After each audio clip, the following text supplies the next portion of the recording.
Good morning friends. आप सबों को हमारे उद्धारकर्ता जल्दी आने वाले प्रभु यीशु मसीह के सामर्थी नाम में जय मसीह की। आज के मनन का भाग हमने लिया है जो मेरे दिल के बहुत अधिक निकट है उस भाग से, और निर्गमन की किताब अध्याय 4 उसकी 12 आयत। और यहाँ पर इस तरीके से लिखा है, अब जा, मैं तेरे मुख के संग होकर जो तुझे कहना होगा वही तुझे सिखलाता जाऊँगा। इंग्लिश में लिखा, go and I will be with your mouth and teach you What you shall say।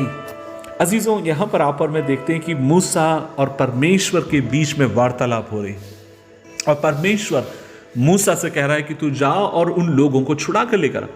लेकिन जब परमेश्वर मूसा से इन बातों को कहता है तो उनके एवज में मूसा अपनी कमजोरियों को परमेश्वर को गिराना शुरू करता है, और वो परमेश्वर से कहता है कि प्रभु, मैं बोलने में निपुण नहीं हूँ, और तू जानता है कि मैं तेरा दास इतना अच्छा बोल नहीं पाता है। और इंग्लिश में लिखा है कि I am slow of speech and slow of tongue. English में, हिंदी में कहते हैं, वो कहता है मैं भद्दा हूँ बोलने में। और फिर वह ये भी कहता है कि परमेश्वर, क्योंकि मैं भद्दा हूँ इसलिए आप किसी और को भेज दीजिए।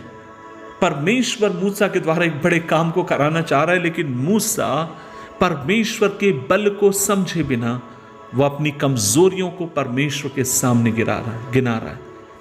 परमेश्वर मूसा से कहते गए उसके 11वें पद में, और प्रभु उसको यह बात समझाते गए, यहोवा ने कहा, मनुष्य का मुंह किसने बनाया, और मनुष्य को गूंगा या बहरा या देखने वाला या अंधा मुझ यहोवा को छोड़ कौन बनाता है। अजीजों, यहाँ पर परमेश्वर मूसा से क्या कहना चाहते हैं? वो उसको यह समझाना चाहते हैं कि गूंगा हो, चाहे अंधा हो, चाहे बहरा हो, और उसको बनाने वाला भी मैं हूं, उसकी सृष्टि करने वाला परमेश्वर भी मैं हूं। अजीजों, ये बात बड़ी विचित्र सी है। परमेश्वर स्वयं मूसा को उत्साहित कर रहा है, लेकिन वो निराश होता चला जा रहा है। एक बात आपसे कहूं, इस बात को मैं समझता हूं, और वो ये है, यदि आपकी मेरी कमजोरी के द्वारा, यदि आपकी मेरी कमजोरियों के द्वारा यदि परमेश्वर अपने बल को इस्तेमाल करता गया, उसके नाम की महिमा हो। आपके मेरे काम करने के तरीके में और उसके काम के तरीके में फर्क है। अजीजों, कई बार वो हमारी कमजोरियों में वो अपने आप को प्रकट करता है। कई बार वो हमारी कमजोरियों में वो अपने प्रकाशन को देता है। इसलिए तो वचन कहता है कि बुद्धिमान को हराने के लिए वो मूर्ख को चुनता है, ऊंचे को हराने के लिए वो नीचे को चुनता है। जो अपने बारे में कहते हैं कि मैं कुछ हूं, उनको हराने के लिए बाइबल कहती है वो ऐसों को चुनता है जो अपने बारे में कहते हैं कि मैं कुछ भी नहीं हूं। क्योंकि परमेश्वर आपकी मेरी कमजोरियों को भी इस्तेमाल कर सकता है, जिनके द्वारा आप और मैं उसकी महिमा कर सकते हैं। अजीज, जब मैं पौलुस की याद करता हूं, पौलुस इस तरीके से कहता है कि मैंने परमेश्वर से दुआ करी है, 2 कुरिन्थियों अध्याय 12 उसके 9 पद में, कि परमेश्वर से दुआ करिए कि वो मेरी उस कांटे को मुझसे निकाल दे। और मैंने 3 बार प्रभु से कहा, और परमेश्वर मुझसे बार बार एक ही बात कहता है कि पौलुस, मेरा अनुग्रह तेरे लिए काफी है, my grace is sufficient for the. मेरा अनुग्रह तेरे लिए काफी है, क्योंकि परमेश्वर जानता है पौलुस की उस कमजोरी के द्वारा परमेश्वर अपनी महिमा को लेना जानता है। आज मैं एक बात आपसे पूछना चाहता हूं, आपकी कमजोरी क्या है? आप कहेंगे, पास्टर जी मैं कम पढ़ा लिखा हूं, ये मेरी कमजोरी है। नहीं मेरे भाई, यदि तू अपनी इस कमजोरी को परमेश्वर के हाथ में देगा, परमेश्वर तुझे अनुग्रह देगा।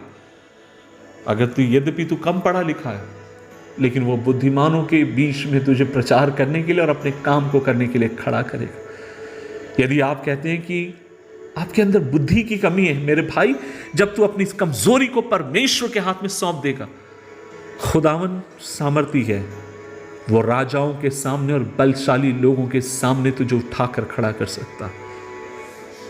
क्या है तेरी कमजोरी? आज तो खुदा के हाथ में सौंप दे। मैं जवानों आपसे कहना चाहता हूं, और आप मेरे वचन को सुनने वाले बहुत सारे ऐसे जवान होंगे जो पोर्नोग्राफी के एडिक्शन में फंसे होंगे, जो ऐसी बातों के एडिक्शन में फंसे होंगे जिसमें नहीं रहना चाहिए। मैं आपसे कहूं, आपकी इस आदत को, आपकी इस कमजोरी को परमेश्वर के हाथ में दे दें। क्या पता परमेश्वर आपको इस्तेमाल करे। कई ऐसे जो आपके समान, जो लोग इसमें फंसे, इस दलदल में, आप उनको बचाने वाले हो जाए। आप कहेंगे, पास्टर जी मेरा विवाह इस समय सबसे कठिन दौर से होकर जा रहा है, मुझे समझ में नहीं आ रहा मैं क्या करूं। मैं आपसे कहना चाहता हूं अपने विवाह को परमेश्वर के हाथ में समर्पित करें। परमेश्वर हो सकता है आपको तैयार कर रहा है इस समय, ताकि आप जैसे लड़खड़ाने वालों की जीवन को आप और मैं संवारने वाले हो जाए।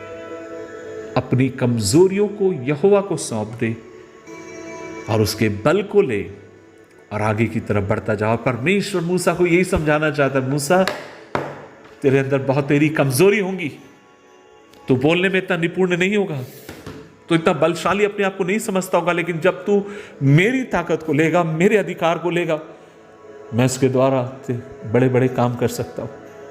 बाइबल कहती है यीशु मसीह ने मछुआरों को चुना, ऐसे लोगों को चुना, कमजोरों को चुना, लेकिन एक दिन उनके बारे में ये गवाही दी जाती है कि ये लोग वो लोग हैं जो दुनिया के भीतर उथल पुथल मचाने वाले लोग हैं। ये वो लोग हैं जिन्होंने दुनिया को हिलाकर रख दिया है। हाँ मेरे भाई, हाँ मेरी बहन, अपनी कमजोरियों को परमेश्वर के हाथ में दें।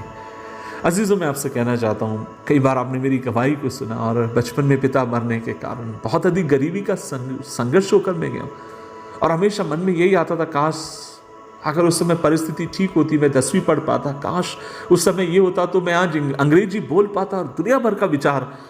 लेकिन मैं एक बात आपसे कहना चाहता हूँ, ठीक है परमेश्वर ने मुझे मौका दिया 2017 में 10वीं पढ़ने के लिए, लेकिन इस बात को मैंने समझ लिया और वो ये है, मेरी पढ़ाई लिखाई अच्छी बात है, वो चाहता मैं पढ़ूं, मेरे बच्चे पढ़ें, आप सब पढ़ें, आपके बच्चे काफ़ी ऊंचाई तक जाएं, लेकिन किसी कारणवश अगर आप नहीं पढ़ पाएं तो ये आपकी लिमिट, ये आपको परमेश्वर में लिमिट नहीं करता। परमेश्वर अनुग्रह देगा मुझ जैसे 10वीं फेल को हजारों के सामने खड़ा कर कर अपने राज्य की बखान कराने के लिए। आज आपकी कमजोरी क्या है, खुदावन के हाथ में सौंपे, परमेश्वर उसे बल बनाकर आपको इस्तेमाल करने के लिए विश्वास रखे।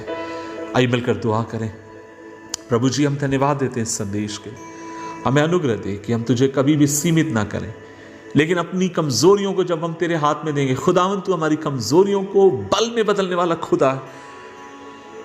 किसी को घोड़ों पर, किसी को रथों पर घमंड है, लेकिन हम तो अपने परमेश्वर यहोवा के नाम के ऊपर घमंड करेंगे। होने दे प्रभु, इस मनसा के साथ हम बढ़े, यीशु मसीह के नाम से मांगते हैं, आमीन आमीन आमीन।